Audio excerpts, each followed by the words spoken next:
He'll come back. Did he tell you so? Yes. Alone? That I can't say. He doesn't look like a poor man. No. And he never asked what our charges were. A good sign that. But usually rich men don't travel alone. Really, it's that makes things so difficult. You may have to wait ages when you're looking out for a man who is not only rich but quite alone. Yes, we don't get so many opportunities. It means, of course, that we've had many slack times these last few years. This place is often empty. Poor people who stop here never stay long, and it's mighty seldom rich ones come. Don't grumble about that, Martha. Rich people give a lot of extra work, but they pay well. Tell me, Mother, what's come over you? For some time I've noticed that you weren't quite your usual self. I'm tired, my dear, that's all. What I need is a long rest. Listen, Mother, I can take over the household work you're doing now. Then you'll have your days free. That wasn't quite the sort of rest I meant. I suppose it's just an old woman's fancy. All I'm longing for is peace, to be able to relax a little. I know it sounds silly, Martha, but some evenings I feel almost like taking to religion.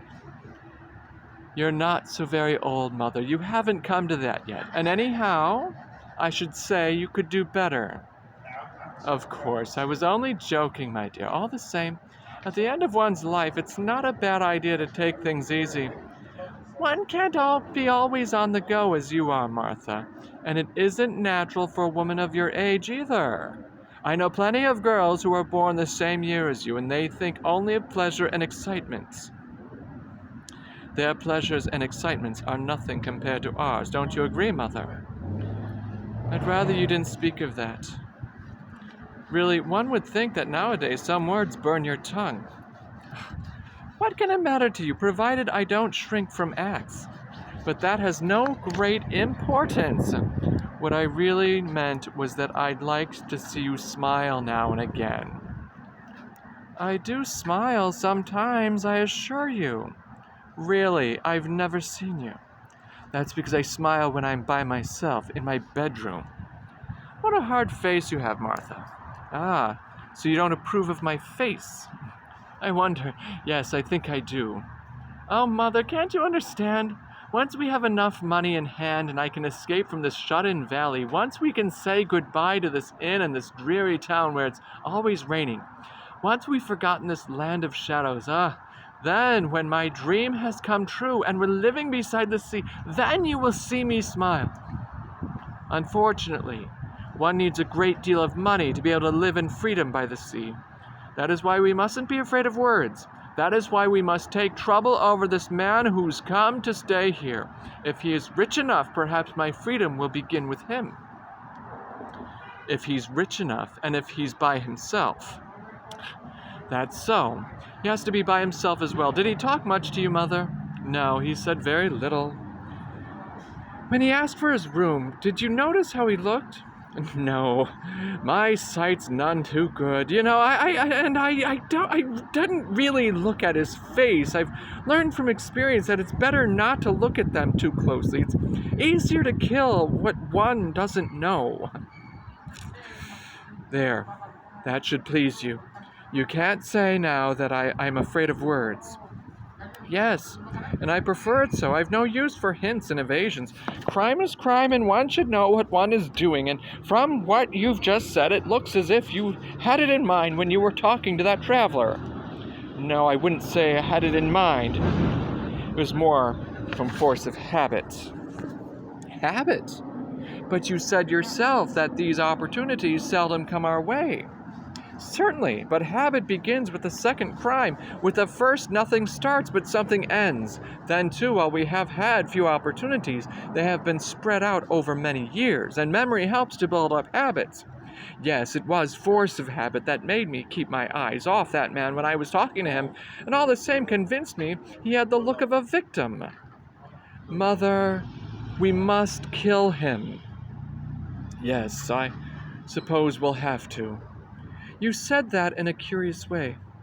I'm tired, that's all. Anyhow, I'd like this one to be the last. It's terribly tiring to kill. And though really I care little where I die, beside the sea or here far inland, I do hope we will get away together the moment it's over. Indeed we shall. And what a glorious moment that will be. So cheer up, Mother, there won't be much to do. You know quite well there's no question of killing. He'll drink his tea, he'll go to sleep, and he'll be still alive when we carry him to the river. Some day, long after, he will be found jammed against the weir, along with others who didn't have his luck and threw themselves into the water with their eyes open. Do you remember last year when we were watching them repair the sluices? How you said that ours suffered least and life was crueler than we. So don't lose heart. You'll be having your rest quite soon and I'll be seeing what I've never seen. Yes, Martha, I won't lose heart. And it was quite true what you said about ours. I'm always glad to think they never suffered. Really. It's hardly a crime, only a sort of invention, a flick of the finger given to unknown lives. And it's also quite true that, by the look of it, life is crueler than we.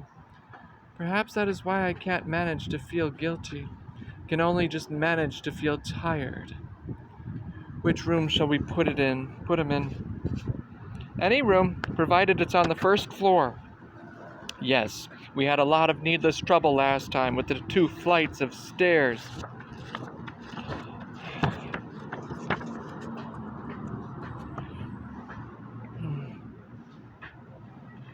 Tell me, Mother, is it true that down on the coast the sand's so hot it scorches one's feet? As you know, Martha, I've never been there, but I've been told the sun burns everything up. I read in a book that even burns out people's souls and gives them bodies that shine like gold but are quite hollow. There's nothing left inside. Is that what makes you want to go there so much? Yes. My soul's a burden to me. I've had enough of it.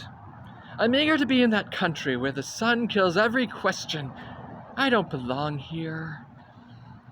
Unfortunately, we have much to do beforehand. Of course, when it's over, I'll go there with you, but I am not like you. I shall not have the feeling of going to a place where I belong. After a certain age, one knows there is no resting place anywhere. Indeed, there's something to be said for this ugly brick house we've made our home and stocked with memories. There are times when one could fall asleep in it, but naturally it would mean something too, if I could have sleep and forgetfulness together. Well, Martha, get everything ready, if it's really worth the effort. Nobody here? So you followed me. Forgive me, I couldn't help it. I may not stay long, only please let me look at the place where I'm leaving you. Somebody may come, and your being here will upset all my plans. Do please let us take the chance of someone's coming and my telling who you are. I know you don't want it, but... So this is the place. Yes, that's the door I went out by 20 years ago. My sister was a little girl. She was playing in that counter. My mother didn't come to kiss me. At the time, I thought I didn't care. Jan, I can't believe they failed to recognize you just now. A mother's bound to recognize her son. It's the least she can do. Perhaps. Still, 20 years separation makes a difference. Life has been going on since I left.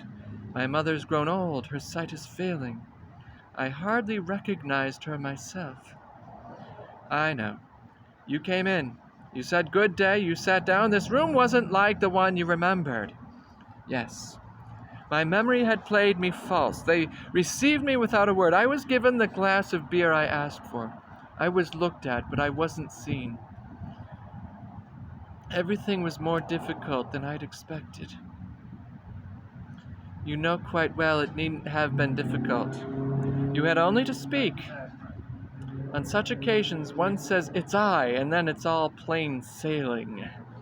True. But I'd been imagining all sorts of things. I'd expected a welcome like the prodigal sons. Actually, I was given a glass of beer against payment. took the words out of my mouth, and I thought I'd better let things take their course. There was nothing to take its course. It was another of those ideas of yours, and a word would have been enough. It wasn't an idea of mine, Maria. It was the force of things. What's more, I'm not in such a hurry. I have come here to bring them my money and, if I can, some happiness. When I learned about my father's death, I realized I had duties toward these two women, and now, as a result, I'm doing what it's right for me to do. But evidently, it is not so easy as people think, coming back to one's old home, and it takes time to change a stranger into a son. But why not let them know the truth at once? There's situations in which the normal way of acting is obviously the best. If one wants to be recognized, one starts by telling one's name. That's common sense. Otherwise, by pretending to be what one is not, one simply muddles everything. How could you expect not to be treated as a stranger in a house you entered under false colors? Now, dear, there's something morbid about the way you're doing this. Oh, come, Maria. It's not so serious as that. And mind you, it suits my plan. I shall take this opportunity of seeing them from the outside. Then I'll have a better notion of what to do to make them happy. Afterwards, I'll find some way of getting them to recognize me. It's just a matter of choosing one's words. No, there's only one way, and it's to do what any ordinary mortal would do, to say, "It's I," and to let one's heart speak for itself. The heart isn't so simple as all that, but it uses simple words. Surely there was no difficulty in saying I'm your son. This is my wife. I've been living with her in a country we both love, a land of endless sunshine beside the sea. But something was lacking there to complete my happiness, and now I feel I need you. Don't be unfair, Maria. I don't need them, but I realize they may need me, and a man doesn't live only for himself. Perhaps you are right. I'm sorry for what I said, but I have grown terribly suspicious since coming to this country where I've looked in vain for a single happy face. This Europe of yours is so sad. Since we've been here, I haven't once heard you laugh, and as for me, I feel my nerves on edge all the time. And why did you make me leave my country? Let's go away, Jan. We shall not find happiness here. It's not happiness we've come for. We had happiness already. Then why not have been satisfied with it? Happiness isn't everything. There's duty too. Mine was to come back to my mother and my own country. Sometime's coming. Do please go, Maria. No, I can't. I can't. Not yet, anyhow. Go there. Now leave at once. You see, luck is on my side. Please let me stay. I promise not to speak a word, only to stay beside you till you're recognized. No, you'd give me away. Jan, we've been married for 5 years. Yes, almost 5 years. And this will be the first night we spend apart. I've always loved everything about you, even what I didn't understand, and I know that really I wouldn't wish you to be other than you are. I'm not a very troublesome wife, am I? But here I'm scared of the empty bed you are sending me to, and I'm afraid, too, of your forsaking me. Surely you can trust my love better than that. I do trust it. But besides your love, there are your dreams, or your duties. They're the same thing. They take you away from me so often, and at those moments it's as if you were having a holiday from me. But I can't take a holiday from you, and tonight, this night without you, I shall never be able to bear it. But this is childishness, my dear. Of course it's childish, but we were so happy over there, and it's not my fault if the nights in this country terrify me. I don't want to be alone tonight. But do try to understand, my dear. I've a promise to keep, and it's most important. What promise? The one I made to myself on the day I understood my mother needed me. You've another promise to keep. Yes? The promise you made me on the day you joined your life to mine. But surely I can keep both promises. What I'm asking of you is nothing very terrible, nor is it a mere caprice. Only one evening and one night in which to take my bearings here, to get to know better these two women who are dear to me, and to secure their happiness. A separation always means a lot to people who love each other, without the right kind of love. But, you romantic little creature, you know quite well I love you with the right kind of love. No, Jan, men do not know how real love should be. Nothing they have can ever satisfy them. They're always dreaming dreams, but up new duties, going to new countries and new homes. Women are different. They know that life is short and one must make haste to love, to share the same bed. Embrace the man one loves and dread every separation. When one loves, one has no time to dream for dreams.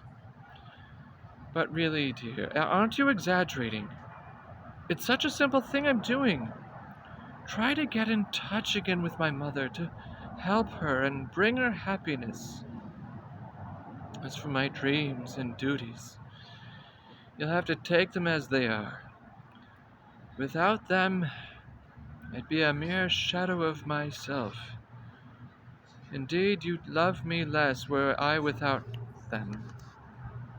Oh, I know you can talk me round, you can always find good reasons for anything you want to do, but I refuse to listen. Stop my ears when you start speaking in that special voice I know so well. It's the voice of your loneliness, not of love.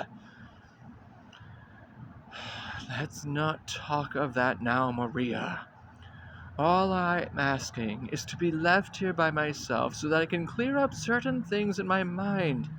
Really, it's nothing so very terrible or extraordinary, my sleeping under the same roof as my mother. God will see to the rest, and he knows, too, that in acting thus I'm not forgetting you. Only no one can be happy in exile or estrangement. One can't remain a stranger all one's life. It is quite true that a man needs happiness, but he also needs to find his true place in the world. And I believe that coming back to my country, making happy those I love, will help me do this. I don't look any farther. Surely you could do it without all these complications. No, Jan, I'm afraid you are going the wrong way about it. It's the right way, because it's the only way of finding out whether or not I did well to have those dreams. I hope you'll find that you did well. But I have only one dream. Of that country where we were happy together. And only one duty toward you. Let me have my way, dear. I'll find the things to say that will put everything right. Then follow your dream, dear. Nothing matters. If only I keep your love. Usually I can't be unhappy when you hold me in your arms. I bide my time. I wait till you come down from the clouds, and then my hour begins. What makes me so unhappy today is that though I'm quite sure of your love, I'm no less sure you will not let me stay with you. That's why men's love is so cruel, so heartrending. They can't prevent themselves from leaving what they value most. Quite true, my dear. But come now, look at me. I'm not in any danger as you seem to fear. I'm carrying out my plan, and I know all will be well. You're entrusting me for just one night to my mother and my sister. There's nothing so alarming about that, is there? Then goodbye, and may my love shield you from harm. See how poor I am. They're empty. You're going forward to adventure. I can only wait. Good afternoon. I've come about the room. I know. It's being made ready. But first I must enter you in our register. I must say your servant is a very queer fellow. This is the first time we've had any complaint about him. He always carries out his duties quite satisfactorily. I wasn't complaining. I only meant that he seemed a bit of a character. Is he dumb? It's not that. Ah, then he does speak. As little as possible and only when really necessary. Anyhow, he doesn't seem to hear what one says. It's not so much that he doesn't hear, only he hears badly. Now, I must ask you for your name and Christian names. Hasek, Karl. Only Karl? Yes. Date and place of birth? I'm 38. Yes, but where were you born? Oh, in Bohemia. Profession? None. One has to be very rich or very poor to travel when one does no work.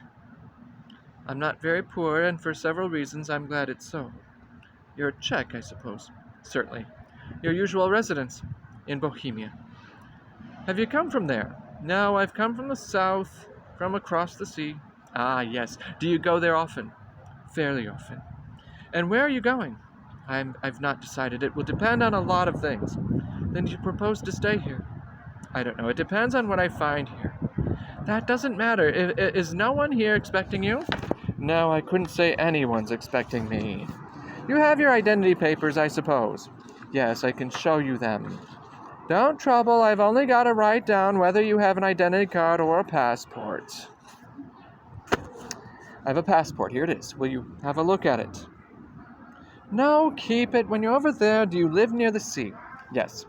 Ah, I was forgetting. Have you a family? Well, I had one once, but I left them many years ago. No, I meant, are you married? Why do you ask that? I've never had the question put to me in any other hotel. It's one of the questions on the list given us by the police. You surprise me. Yes, I'm married. Didn't you notice my wedding ring?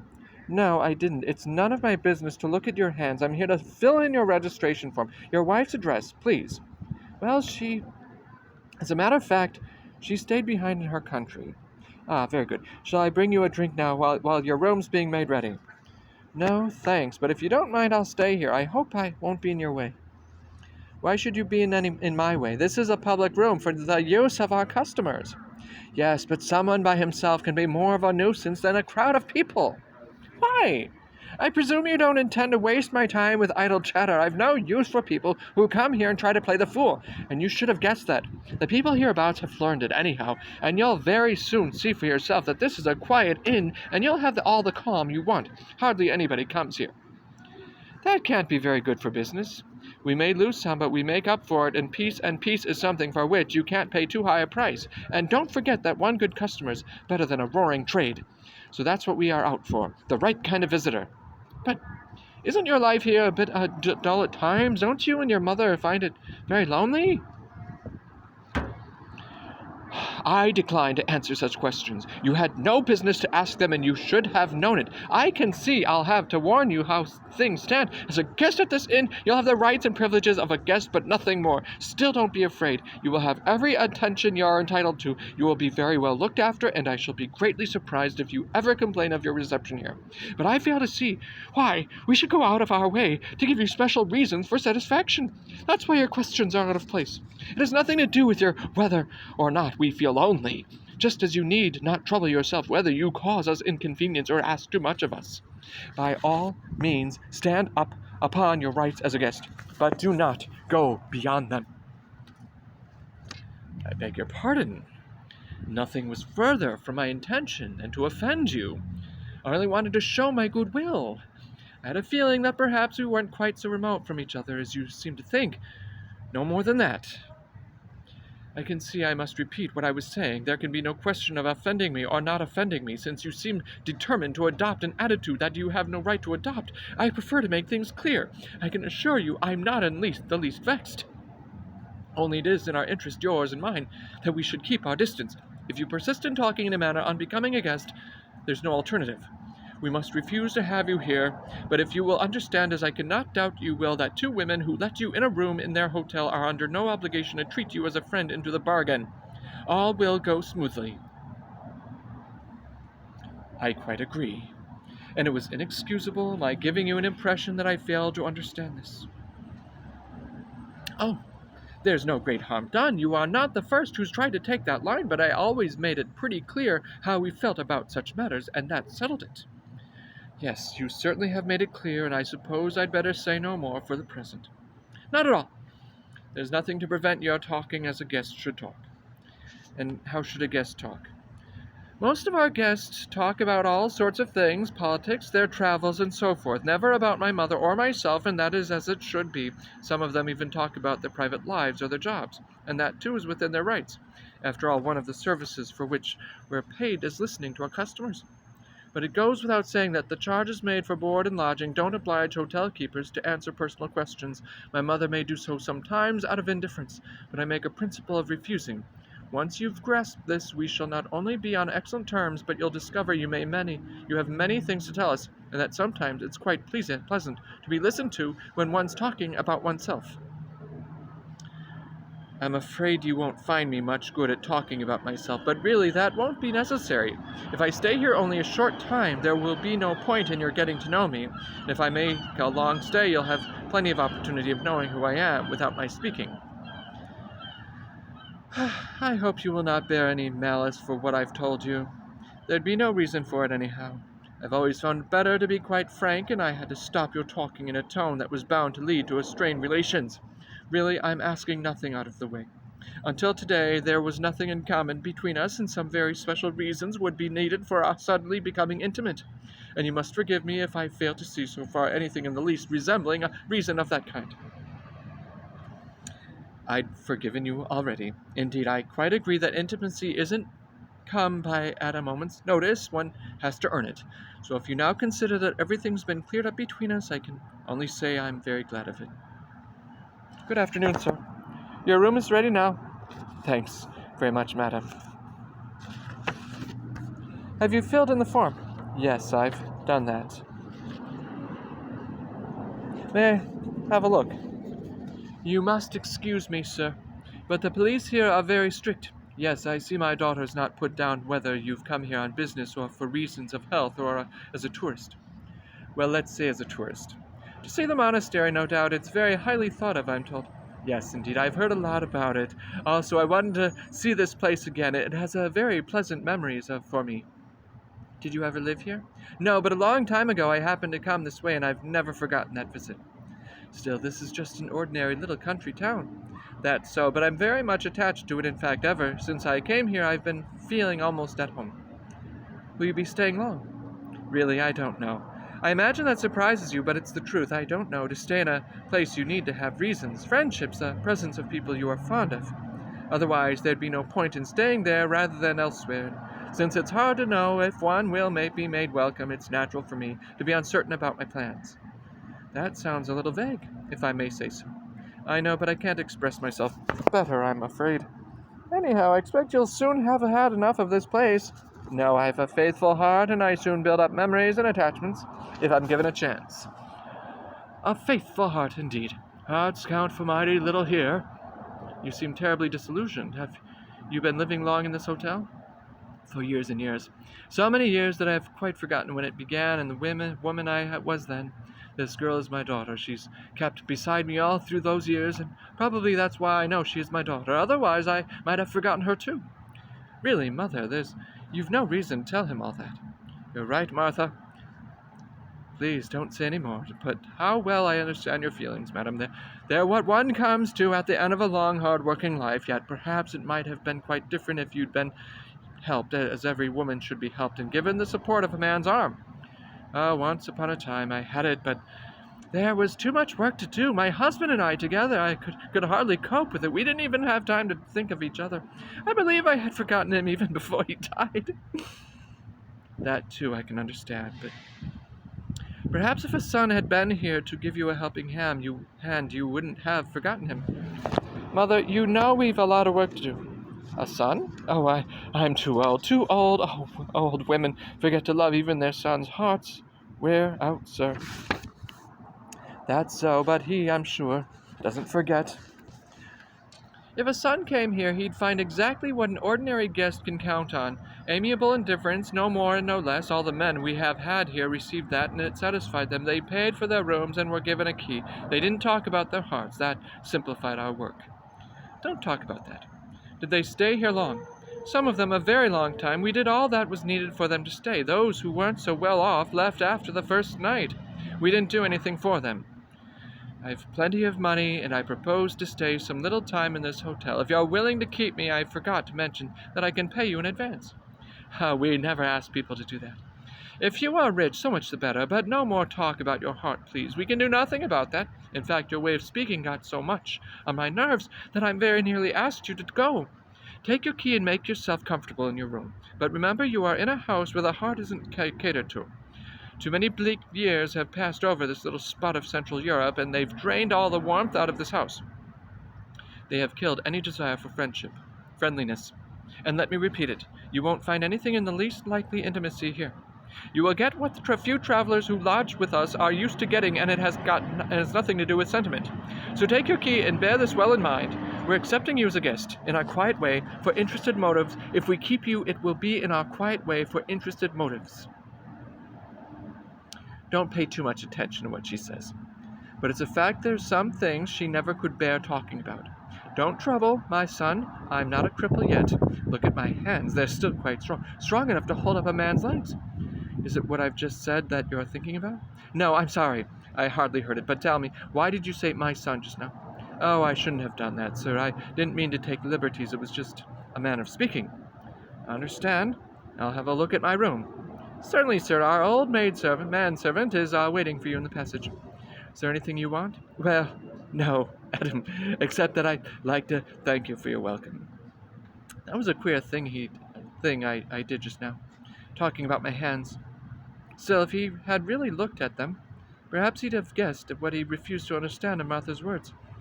Why must this man be so much bent on dying, and I so little on killing? If only he'd leave, then I could have another long night's rest. I'm too old to lock my hands again on a man's ankles and feel the body swaying all the way down to the river. Too old for that last effort when we launch him into the water. It will leave me gasping for breath and every muscle aching, with my arms hanging limp, without even the strength to wipe off the drops that splash up when the sleeping body plunges into the eddies. Too old.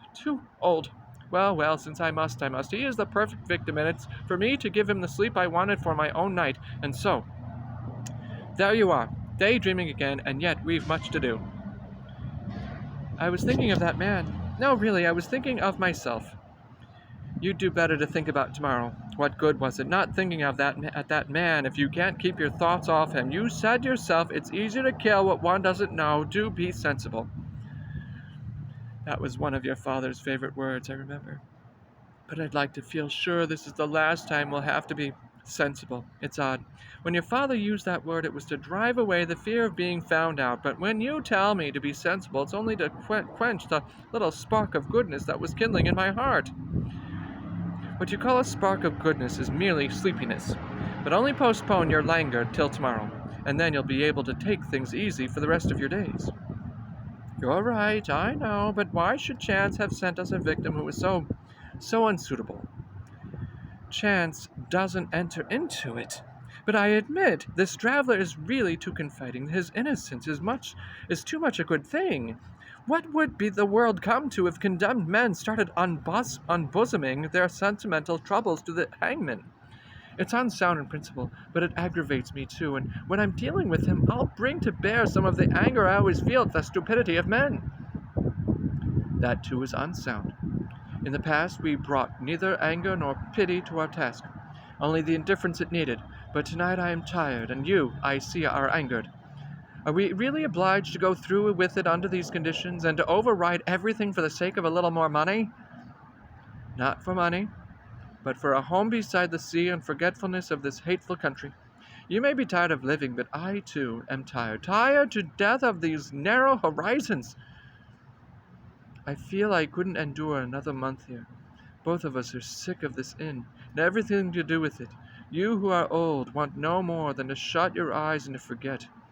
But I can still feel in my heart some of the absurd desires I had when I was 20. And I want to act in such a way as to have done with them forever, even if for that we must go a little further with the life we want to leave. And really, it's your duty to help me. It was you who brought me into the world in a land of clouds and mist. instead of a land of sunshine. Martha, I almost wonder if it wouldn't be better for me to be forgotten, as I've been forgotten by your mother, than to hear you speaking to me in that tone, the tone of an accuser. You know well I did not mean to wound you. What could I do without you? What would become of me if you were far away? I, anyhow, could never forget you. And if at times the strain of this life we lead makes me fail in the respect I owe you, I beg you, mother, to forgive me. You're a good daughter, Martha, and I can well believe that an old woman is sometimes hard to understand, but I feel this is the moment to tell you what I've been trying all this time to say. Not tonight. What? Are we to wait till tomorrow?